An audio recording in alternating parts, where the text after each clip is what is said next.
महाराष्ट्र विधानसभा चुनाव से पहले कांग्रेस को झटका लगा है। कांग्रेस महासचिव जावेद श्रॉफ ने पद से इस्तीफा दिया। कांग्रेस की प्राथमिक सदस्यता से दिया इस्तीफा। कांग्रेस को छोड़कर एनसीपी अजीत पवार गुट में वो शामिल हो गए हैं। तो डिप्टी सीएम अजीत पवार ने सदस्यता दिलाई। प्रदेश एनसीपी प्रमुख सुनील तटकरे भी इस दौरान मौजूद रहे। बड़ी जानकारी सामने निकल कर आ रही है। कांग्रेस में ये बड़ी कांग्रेस को झटका।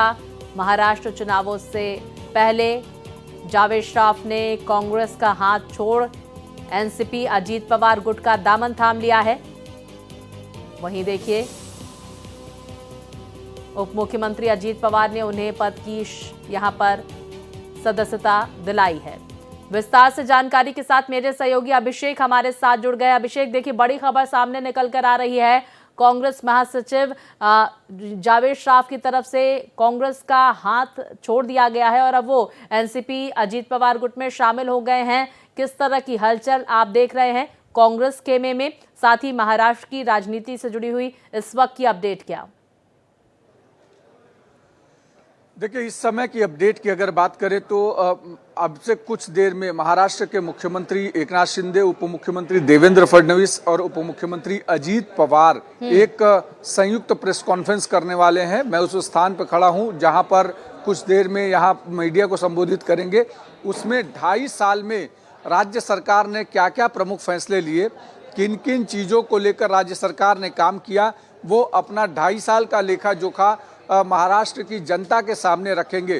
क्योंकि अब से कुछ दिन पहले ही जिस तरीके से कांग्रेस ने अपना एक लेखा जोखा पेश किया कि 2.5 साल में कैसा करप्शन इस सरकार ने किया है और भ्रष्टाचार का नाम लेते हुए कल भ्रष्टाचार की गाड़ी शुरू की थी, उसके जवाब में आज मुख्यमंत्री और दोनों उप मुख्यमंत्री यहाँ पर अपनी सरकार ने क्या अच्छे काम किए, जनता के हित में क्या काम किए, उसका लेखा जोखा पेश करेंगे। और उसके बाद दोपहर बाद तीनों पार्टियों के प्रमुख नेता अजीत पवार, एकनाथ शिंदे और देवेंद्र फडणवीस दिल्ली के लिए रवाना हो जाएंगे, जहां पर सीट बंटवारे पर आखिरी मुहर लग जाएगी दिल्ली में। और वहां पर अमित शाह के साथ तीनों की मुलाकात होगी, जिसके लिए यहां से प्रेस कॉन्फ्रेंस के बाद नेता दिल्ली के लिए रवाना हो जाएंगे। तीसरी जो प्रमुख चीज़ है कि कांग्रेस में जिन जिन को लग रहा है कि उनको अब टिकट नहीं मिलने जा रहा है या नए लोगों को मौका मिल सकता है, ऐसे लोग आसपास अब ये चुनावी समय है तो दूसरी पार्टियों में प्रवेश कर कहीं न कहीं अपना वजन बढ़ाने की कोशिश कर रहे हैं। सीट को लेकर के जिनको भी इच्छा है वो कहीं न कहीं दूसरी पार्टियों में जा रहे हैं, अगर उनको लग रहा है कि उनकी पार्टी में टिकट नहीं मिल रहा है। श्रॉफ की कुछ इसी तरीके से कंडीशन है, क्योंकि उन्हें टिकट चाहिए था, लेकिन जिस तरीके का इंडिकेशन आ रहा है कि उनको टिकट मिलना मुश्किल हो सकता है, इसलिए वो कांग्रेस का दामन छोड़ करके। और जावेद श्रॉफ के कांग्रेस का दामन छोड़ने के बाद देखने को मिलेगा कांग्रेस पार्टी में? देखिए, आज के समय में कांग्रेस में एक जावेद श्रॉफ के जाने से इतना बड़ा डैमेज नहीं होने जा रहा है जितना कि ये बताया जा रहा है, क्योंकि कांग्रेस ने लोकसभा में जिस तरीके का परफॉर्मेंस किया है उसके बाद कहीं न कहीं कांग्रेस को लगता है कि विधानसभा में भी कुछ इसी तरीके से परफॉर्मेंस होगा और उससे बेहतर परफॉर्मेंस करने की उम्मीद करेंगे। शायद ये कॉन्फिडेंस से ज़्यादा ओवर कॉन्फिडेंस भी कह सकते हैं, क्योंकि अब तक अगर कॉन्फिडेंस होता तो सीट बंटवारे पर फैसला महाविकास अघाड़ी के भीतर हो गया होता, लेकिन अब तक करीब 50 से 60 सीटें ऐसी हैं जिन पर पेच फंसा हुआ है, जिन पर बातचीत शुरू है, लेकिन उस पर फाइनल डिसीजन नहीं हो पा रहा है। तो इससे आप अंदाजा लगा सकते हैं कि किस तरीके से कांग्रेस इस समय काम कर रही है। बिल्कुल, देखिए, और लगातार बातचीत का दौर भी जारी है। अभिषेक, हम ये भी आपसे जानने की कोशिश करेंगे, आपने जिक्र किया कि इस प्रेस कॉन्फ्रेंस के बाद ये नेता दिल्ली के लिए रवाना होंगे। क्या अभी भी चर्चा लगातार जारी है? क्या महायुति में सीट बंटवारे को लेकर अभी भी कोई उथल पुथल की स्थिति देखने को मिल रही है, या फिर स्थिति साफ होगी, आज ही ऐलान किया जाएगा तमाम सीटों पर उम्मीदवारों को लेकर?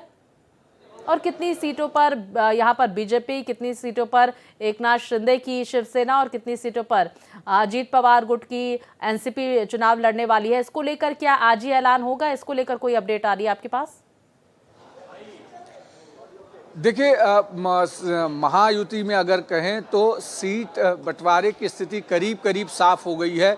10-5 सीटों का जो बार्गेनिंग है वो चल रहा है, जिसको आज अमित शाह के साथ बैठने के बाद उस पर आखिरी मुहर लग जाएगी और उसके बाद सीट बंटवारे पर फैसला हो जाएगा। लेकिन जिस तरीके से अभी की परिस्थिति है, आज की जो प्रेस कॉन्फ्रेंस है, आज की प्रेस कॉन्फ्रेंस में 2.5 साल में सरकार ने क्या किया, क्या अच्छे कदम उठाए, उस पर उसका लेखा जोखा आज पेश करेंगे खुद मुख्यमंत्री और दोनों उप मुख्यमंत्री कि सरकार ने किस तरीके से लाडली बहना योजना चलाई, किस तरीके से दूसरी योजनाएं शुरू की जिससे आम लोगों को फायदा हुआ, 2.5 साल में कैसे विजिबल सरकार रही, इन सारी चीज़ों को आज वो बताने की कोशिश करेंगे। लेकिन आज देर शाम अमित शाह के साथ मीटिंग के बाद महाराष्ट्र में महायुति की सीट बंटवारे की स्थिति भी साफ हो जाएगी और उम्मीद की जा रही है कि अगले 24 से 48 घंटे में करीब करीब स्थिति साफ हो जाएगी कि कौन कितनी सीटों पर लड़ेगा। लेकिन सूत्र जो बता रहे हैं वो 150 के आसपास बीजेपी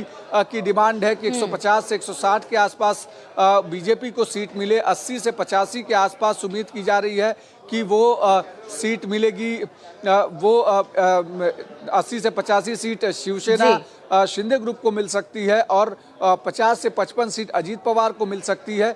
कुछ इस तरीके की परिस्थिति बन रही है अभी तक। अभिषेक, ये भी जानने की कोशिश आपसे करेंगे, मुख्यमंत्री फेस को लेकर क्या एकनाथ शिंदे ही होने वाले हैं या फिर कुछ और मंथन चल रहा है? क्योंकि देखिए बड़े भाई की भूमिका में नजर आएगी बीजेपी या फिर चुनावों के बाद रिजल्ट आने के बाद फिर मुख्यमंत्री जो प्रोजेक्ट है, मुख्यमंत्री फेस जो है वो प्रोजेक्ट किया जाएगा। देखिए 2.5 साल पहले की परिस्थिति कुछ दूसरी थी। उस समय मजबूरी के मुख्यमंत्री एकनाथ शिंदे थे बीजेपी के सामने, क्योंकि उन्हें ये बताना था कि हमने एक शिवसैनिक को मुख्यमंत्री बनाया है। अगर शिवसेना को तोड़नी थी तो मुख्यमंत्री से कम में शिंदे मानने के लिए तैयार नहीं थे, इसलिए शिंदे को मुख्यमंत्री उस समय बनाया गया। लेकिन चुनाव मुख्यमंत्री एकनाथ शिंदे के नेतृत्व में लड़ा जाएगा।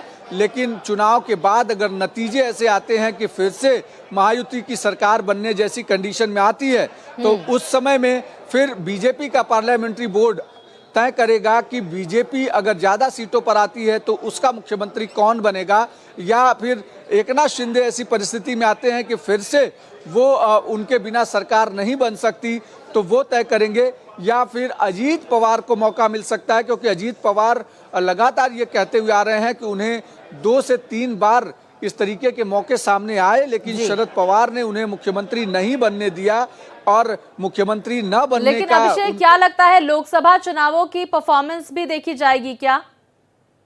नतीजे आएंगे उसमें किसकी क्या परिस्थिति रहती है, कौन कितना मजबूत रहता है, उसके बाद तय किया जाएगा। लेकिन एक बात साफ है, चुनाव मुख्यमंत्री एकनाथ शिंदे के नेतृत्व में लड़ा जाएगा। उसके बाद नतीजों के बाद फिर तय होगा कि अगला मुख्यमंत्री महाराष्ट्र का कौन होगा अगर महायुति की सरकार आती है तो।